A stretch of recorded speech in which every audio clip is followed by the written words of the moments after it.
शहरजाद ने कहा। प्राचीन काल में एक अत्यंत धनी व्यापारी बहुत सी वस्तुओं का कारोबार किया करता था। यद्यपि प्रत्येक स्थान पर उसकी कोठियां, गुमाश्ते और नौकर चाकर रहते थे, तथापि वह स्वयं भी व्यापार के लिए देश विदेश की यात्रा किया करता था। एक बार उसे किसी विशेष कार्य के लिए अन्य स्थान पर जाना पड़ा। वह अकेला घोड़े पर बैठकर चल दिया। गंतव्य स्थान पर खाने पीने को कुछ नहीं मिलता था, इसलिए उसने एक खुर्जी में कुलचे और खजूर भर लिए। काम पूरा होने पर वह वापस लौटा। चौथे दिन सवेरे अपने मार्ग से कुछ दूर सघन वृक्षों के समीप एक निर्मल तड़ाग देखकर उसकी विश्राम करने की इच्छा हुई। वह घोड़े से उतरा और तालाब के किनारे बैठकर कुलचे और खजूर खाने लगा। जब पेट भर गया तो उसने जगह साफ करने के लिए खजूरों की गुठलियां इधर उधर फेंक दी और आराम करने लगा। इतने में उसे एक महाभयंकर दैत्य अपनी ओर बड़ी सी तलवार खींचे आता दिखाई दिया। पास आकर दैत्य क्रोध से गरज कर बोला, इधर आ, तुझे मारूंगा। व्यापारी उसका भयानक रूप देखकर और गर्जन सुनकर कांपने लगा और बोला, स्वामी, मैंने क्या अपराध किया है कि आप मेरी हत्या कर रहे हैं? दैत्य ने कहा, तूने मेरे पुत्र की हत्या की है, मैं तेरी हत्या करूंगा। व्यापारी ने कहा, मैंने तो आपके पुत्र को देखा भी नहीं, मैंने उसे मारा किस तरह? दैत्य बोला, क्या तू अपना रास्ता छोड़कर इधर नहीं आया? क्या तूने अपनी झोली से निकालकर खजूर नहीं खाए और उनकी गुठलियां इधर उधर नहीं फेंकी? व्यापारी ने कहा, आपकी बातें ठीक हैं, मैंने ऐसा ही किया है। दैत्य ने कहा, जब तू गुठलियां फेंक रहा था तो इतनी जोर से फेंक रहा था कि एक गुठली मेरे बेटे की आंख में लगी और बेचारे का उसी समय प्राणांत हो गया। अब मैं तुझे मारूंगा। व्यापारी बोला, स्वामी, मैंने आपके पुत्र को जानबूझकर तो मारा नहीं है। फिर मुझसे जो भूल हो गई है उसके लिए मैं आपके पैरों पर गिरकर क्षमा मांगता हूं। दैत्य ने कहा, मैं न दया करना जानता हूं न क्षमा करना, और क्या खुद तुम्हारी शरीयत में नरवध के बदले नरवध की आज्ञा नहीं दी गई है? मैं तुझे मारे बगैर नहीं रहूंगा।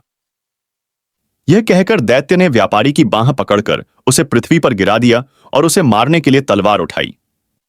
व्यापारी अपने स्त्री पुत्रों की याद कर करके विलाप करने लगा, साथ ही ईश्वर और पवित्र आत्माओं की सौगंध दिला दिलाकर दैत्य से अपने प्राणों की भिक्षा मांगने लगा। दैत्य ने यह सोचकर हाथ रोक लिया कि जब यह थक कर हाथ पांव पटकना बंद कर देगा तो इसे मारूंगा। लेकिन व्यापारी ने रोना पीटना बंद ही नहीं किया। अंत में दैत्य ने उससे कहा, तू बेकार ही अपने को और मुझे तंग कर रहा है। तू अगर आंसू की जगह आंखों से खून बहाए तो भी मैं तुझे मार डालूंगा।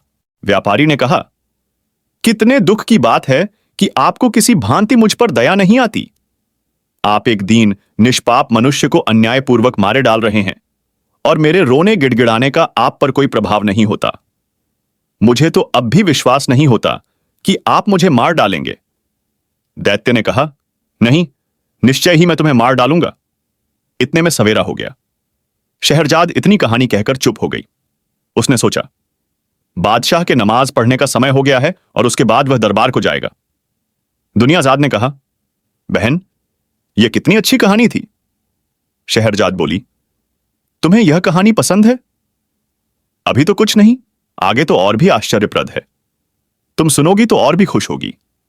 अगर बादशाह सलामत ने आज मुझे जीवित रहने दिया और फिर कहानी कहने की अनुमति दी तो कल रात मैं तुम्हें शेष कथा सुनाऊंगी, वरना भगवान के पास चली जाऊंगी। शहरयार को भी यह कहानी बेहद पसंद आई थी। उसने विचार किया कि जब तक कहानी पूरी न हो जाए शहरजाद को नहीं मरवाना चाहिए, इसलिए उसने उस दिन उसे प्राणदंड देने का इरादा छोड़ दिया। पलंग से उठकर वह नमाज पढ़ने गया और फिर दरबार में जा बैठा। शोक कातर मंत्री भी उपस्थित था। वह अपनी बेटी का भाग्य सोचकर सारी रात न सोया था। वह प्रतीक्षा में था कि शाही हुक्म हो तो मैं अपनी बेटी को ले जाकर जल्लाद के सुपुर्द करूं। किंतु उसे यह देखकर आश्चर्य हुआ कि बादशाह ने यह अत्याचारी आदेश नहीं दिया।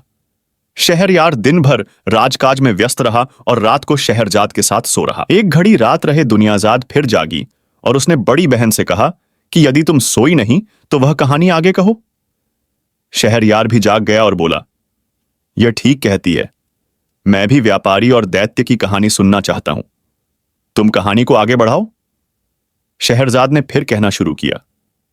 जब व्यापारी ने देखा कि दैत्य मुझे किसी प्रकार जीवित न छोड़ेगा तो उसने कहा, स्वामी, यदि आपने मुझे वध्य समझ ही लिया है और किसी भांति भी मुझे प्राणदान देने को तैयार नहीं है तो मुझे इतना अवसर तो दीजिए कि मैं घर जाकर अपने स्त्री पुत्रों से विदा ले लूं और अपनी संपत्ति अपने उत्तराधिकारियों में बांट आऊं, ताकि मेरे पीछे उनमें संपत्ति को लेकर लड़ाई झगड़ा ना हो। मैं प्रतिज्ञा करता हूं कि यह सब करने के बाद मैं इसी स्थान पर पहुंच जाऊंगा। उस समय आप जो ठीक समझें वह मेरे साथ करें। दैत्य ने कहा, यदि मैं तुम्हें घर जाने दूं और तुम वापस ना आओ, फिर क्या होगा? व्यापारी बोला, मैं जो कहता हूं उससे फिरता नहीं। फिर भी यदि आपको विश्वास न हो तो मैं उस भगवान की, जिसने पृथ्वी आकाश आदि सब कुछ रचा है, सौगंध खाकर कहता हूं कि मैं घर से इस स्थान पर अवश्य वापस आऊंगा। दैत्य ने कहा, तुम्हें कितना समय चाहिए?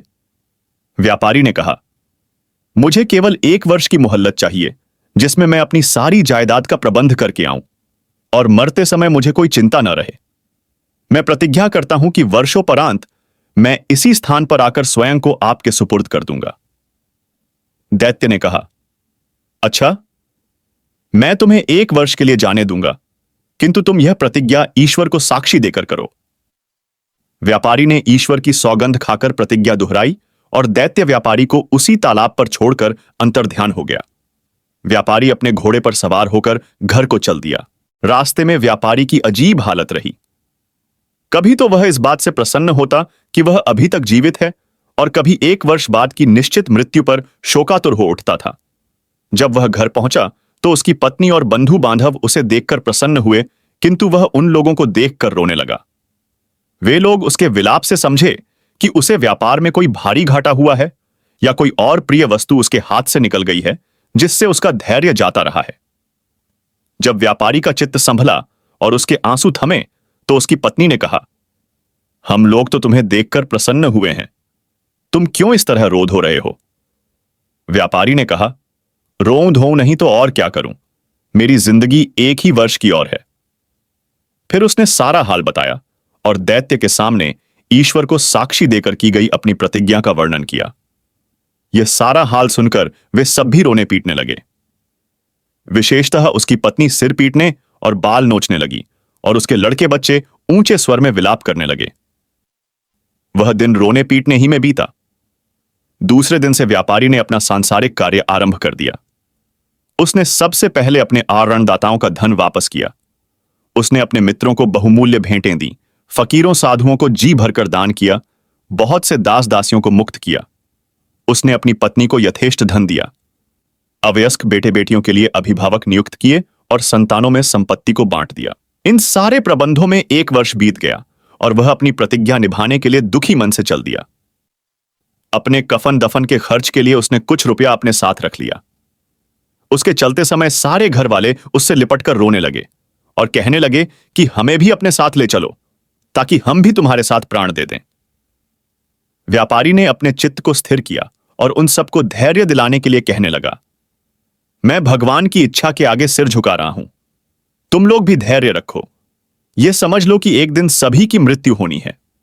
मृत्यु से कोई भी नहीं बच सकता, इसलिए तुम लोग धैर्यपूर्वक अपना काम करो। अपने सगे संबंधियों से विदा लेकर व्यापारी चल दिया और कुछ समय के बाद उस स्थान पर पहुंच गया जहां उसने दैत्य से मिलने को कहा था। वह घोड़े से उतरा और तालाब के किनारे बैठकर दुखी मन से अपने हत्यारे दैत्य की राह देखने लगा। इतने में एक वृद्ध पुरुष एक हिरनी लिए हुए आया और व्यापारी से बोला, तुम इस निर्जन स्थान में कैसे आ गए? क्या तुम नहीं जानते कि बहुत से मनुष्य धोखे से इसे अच्छा विश्राम स्थल समझते हैं और यहां आकर दैत्यों के हाथों भांति भांति के दुख पाते हैं? व्यापारी ने कहा, आप ठीक कहते हैं, मैं भी इसी धोखे में पड़कर एक दैत्य का शिकार होने वाला हूं। यह कहकर उसने बूढ़े को अपना सारा वृत्तांत बता दिया। बूढ़े ने आश्चर्य से कहा, यह तुमने ऐसी बात बताई जैसी संसार में अब तक किसी ने नहीं सुनी होगी। तुमने ईश्वर की जो सौगंध खाई थी उसे पूरा करने में प्राणों की भी चिंता नहीं की। तुम बड़े सत्यवान हो और तुम्हारी सत्यनिष्ठा की जितनी प्रशंसा की जाए कम है। अब मैं यहां ठहर कर देखूंगा कि दैत्य तुम्हारे साथ क्या करता है। वे आपस में वार्तालाप करने लगे।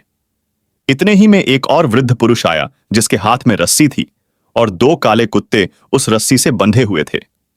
वह उन दोनों से उनका हाल चाल पूछने लगा। पहले बूढ़े ने व्यापारी का संपूर्ण वृतांत कहा और यह भी कहा कि मैं आगे का हाल चाल देखने यहां बैठा हूं। दूसरा बूढ़ा भी यह सब सुनकर आश्चर्यचकित हुआ और वहीं बैठकर दोनों से बातें करने लगा।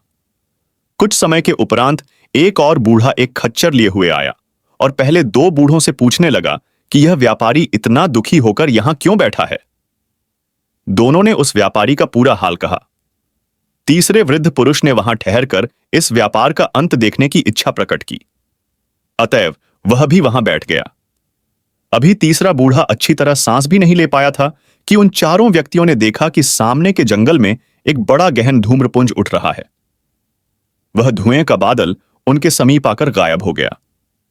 वे लोग आश्चर्य से आंखें मल ही रहे थे कि एक अत्यंत भयानक दैत्य उपस्थित हो गया। उसके हाथ में तलवार थी और उसने व्यापारी से कहा, उठकर इधर आ, मैं तुझे मारूंगा, तूने मेरे बेटे को मारा है। यह सुनकर व्यापारी और तीनों बूढ़े कांपने लगे और उच्च स्वर में विलाप करने लगे। उन सब के रोने चिल्लाने से जंगल गूंज उठा, किंतु दैत्य व्यापारी को पकड़कर एक ओर ले ही गया। हिरणी वाले बूढ़े ने यह देखा और वह दौड़कर दैत्य के पास पहुंचा और बोला, दैत्य महाराज, मैं आपसे कुछ निवेदन करना चाहता हूं। आप अपने क्रोध पर कुछ देर के लिए संयम रखें। मेरी इच्छा है कि मैं अपनी और इस हिरणी की कहानी आपको सुनाऊं, किंतु कहानी के लिए एक शर्त है। यदि आपको यह कहानी विचित्र लगे और पसंद आए तो आप इस व्यापारी का 1/3 अपराध क्षमा कर दें।